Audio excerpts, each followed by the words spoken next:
یہ کوئی بھی سیاسی گورنمنٹ اس طرح کے اقدامات کرنے کے لیے تیار نہیں تھی. بدقسمتی سے پولیٹیکل ول نہیں تھا, اور آج ہم بھگت رہے ہیں مختلف ملٹی لیول جو پرابلمز ہیں, چاہے وہ اسمگلنگ کے حوالے سے ہیں, چاہے وہ ٹیررزم کے حوالے سے ہیں. یہ سارے ان ایشوز کی وجہ سے ہیں جو ابھی تک پولیٹیکل ول نہ ہونے کی وجہ سے ایڈریس نہیں ہوئے. تو کوئی قباحت نہیں کہ ہم اپنے جو بھی سیاسی پارٹیز ہیں ان کے تحفظات کو ہم دور کریں گے اور ان کے ساتھ بیٹھنے کے لیے تیار ہیں.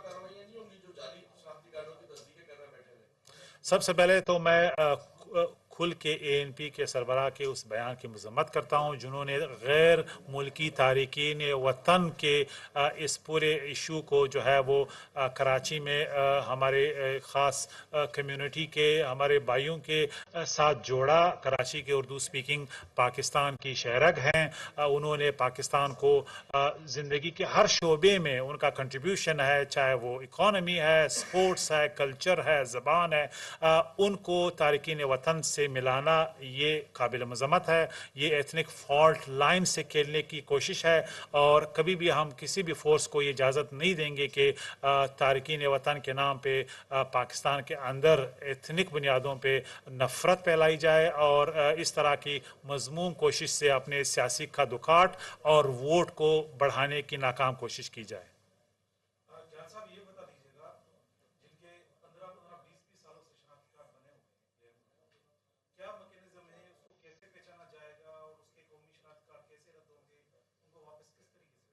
پہلی بات تو یہ کہ آلریڈی ناظرہ کے پاس سسپیکٹڈ ایک ڈیٹا لسٹ ہے جس میں جو وہ سمجھتے ہیں کہ یہ غیر ملکی تارک وطن ہے اور انہوں نے سام ہاؤ کسی طرح سسٹم کو مینوپولیٹ کر کے بنایا ہے.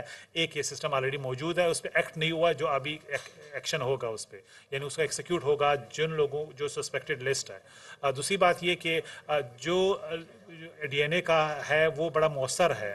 اگر آپ کی فیملی ٹری ہے اس سے آپ کو پتہ چلے گا کہ اس میں ایک شخص کا دوسرے کے ساتھ لنک کیا ہے. آپ کو یہ بھی معلوم ہے کہ ماضی میں ہمارے جس طرح ابھی میرے دوست نے اشارہ کیا, پیسے کرپشن اور جس طریقے سے سسٹم کو مینوپولیٹ کیا گیا, ہزار روپے پہ لوگوں کے شناختی کارڈ بنائے گئے اور یہ کاروبار تھا, یہ اب نہیں چلے گا. آپ کو معلوم ہے کہ ناظرہ کے اس وقت چیئرمین ایک لیفٹیننٹ جنرل ہیں, اور یہ ایک میسیج ہے کہ ہم کوئی بھی ابھی کوئی ایسا پریکٹس قبول نہیں کریں گے جس میں رشوت کا, کرپشن کا یا کمپرومائز کا کوئی بھی آنسر ہمیں نظر آئے. تو اب ریاست نے مختلف لیول پہ فیصلہ کیے. ایک یہ کہ جو ڈیٹا ہے اس کی سینکٹیٹی کو بحال کیا جائے, اور جو غیر ملکی ہیں جنہوں نے پاکستانی آئی ڈی کارڈز اور پاسپورٹ بنائے ان کو ملک سے کلینز کیا جائے.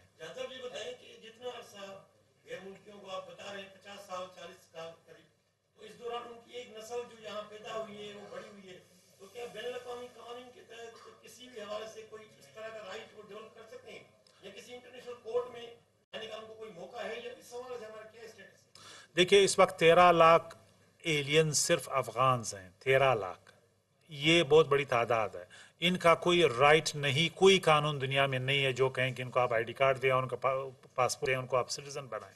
دوسری بات یہ کہ جو ریفیوجی سٹیٹس جن کا ہے ان کو تو ہم کچھ نہیں کہہ رہے ہیں, جن کا ویزا ہے ان کو ہم کچھ نہیں کہہ رہے ہیں, لیکن آپ کی ایک لیگل سٹیٹس ہوگی تو پھر دوسرے آپشنز کنسیڈر کیے جا سکتے ہیں. لیکن ایلینز کے لیے, تارکین وطن کے لیے جو غیر قانونی ہیں, انہوں نے آلریڈی کرمنل ایکٹ کیا ہے, اس ملک میں موجود ہیں, تو ان کے خلاف کارروائی ماضی میں نہیں ہوئی جو ہونی چاہیے تھی, جو غلط ہی نہیں ہوئی. لیکن آج ریاست نے اس پہ ان کے خلاف کارروائی کرنی ہے, دیر آئے درست آئے.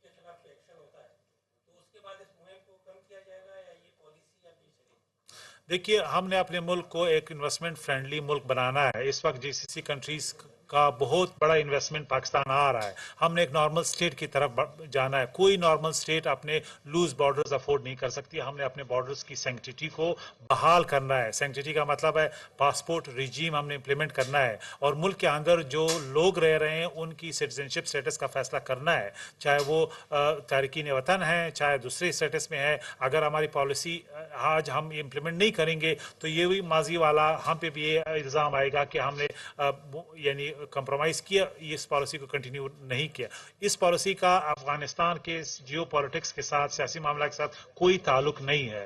अफगान इस्लामी इमारत के साथ ताल्लुकात के हवाले से जो भी दो स्टेट के इंटर रिलेशंस हैं उससे कोई ताल्लुक नहीं है। पाकिस्तान का एक सॉवरेन डिसीजन है कि तारकीन वतन को वंस एंड फॉर ऑल, गैर कानूनी तारकीन वतन को वंस एंड फॉर ऑल हमने भेजना है।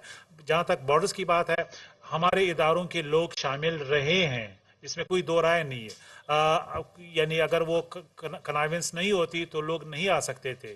चाहे ये चमन बॉर्डर है, चाहे ये जो हमारा दूसरा बॉर्डर है केपीके में। लेकिन अब आर्मी चीफ ने ये खुल के कहा है सबके सामने, पूरे मुल्क के सामने, कि जो भी एफसी के या लॉ इन्फोर्समेंट के दूसरे इदारे, उनके लोग किसी की शिकायत आती है, न सिर्फ उनकी कोर्ट मार्शल होगा, बल्कि उसने कहा है कोर्ट अनकोर्ट मैं खुद उनको जेल में डालूंगा। यही हाल हमारे जो फेडरल इदारे हैं जिसमें कस्टम भी शामिल है, हमारे सूबाई इदारे हैं जिसमें पुलिस, लेवीज, दूसरे इदारे हैं। अगर खुदा न खास्ता इफ़ somebody is caught कि वो इमिग्रेंट्स, इलीगल इमिग्रेंट्स की कोई मदद कर रहा है, फैसिलिटेशन कर रहा है, या कोई स्मगलिंग रैकेट में मदद कर रहा है, strict action will be taken. ये हाईएस्ट लेवल पे डिसीजन है। तो जो शिकायतें हम सब यहाँ बैठ के कर रहे हैं कि माजी में हमारे सिस्टम को किस तरह कंप्रोमाइज़ किया गया, बॉर्डर्स की सैंक्टिटी को वायलेट किया गया, हमारे चंद ऑफिसरों की कनाइवेंस से इस फिनोमिनन को एड्रेस किया गया है। इस वक्त जो एक बहुत बड़ी नेशनल एक्सरसाइज जो कि इलीगल इमिग्रेंट्स को वापस भेजने की है, तो 1 नवंबर से उसकी डेडलाइन शुरू हो रही है। तो क्या समझते हैं कि फिर इलेक्शन जो जनवरी में अब तक इलेक्शन कमीशन ऑफ पाकिस्तान का वो है कि उसका मतलब तो ये होगा कि एक्सरसाइज उसके जरूर रिप्रिकॉशंस भी आएंगे, उसके तो स्टेट ने उस सारी चीजों को वो किया हुआ है। आप समझते हैं कि फिर जनवरी में इलेक्शन इस तमाम तर सूरत में पॉसिबल होगा? अच्छा, ये आखिरी क्वेश्चन है, फिर then I will hand over to Kumail साहब।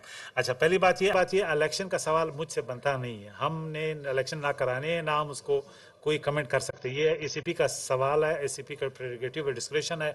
अगर उन्होंने हमें कहा है कि आपने इन्वायरमेंट क्रिएट करनी है, चाहे वो जनवरी है, चाहे जनवरी के मिड है, 1 तारीख आगे या पीछे, सो इट्स देयर डिस्क्रिप्शन, सो ये बनता नहीं। दूसरी बात ये कि ये कंटिन्यू होंगे, ये एज ए कांस्टेंट के तौर पे जो भी गवर्नमेंट आएगी इलेक्शन के बाद इन पॉलिसीज़ को कैरी करेगी।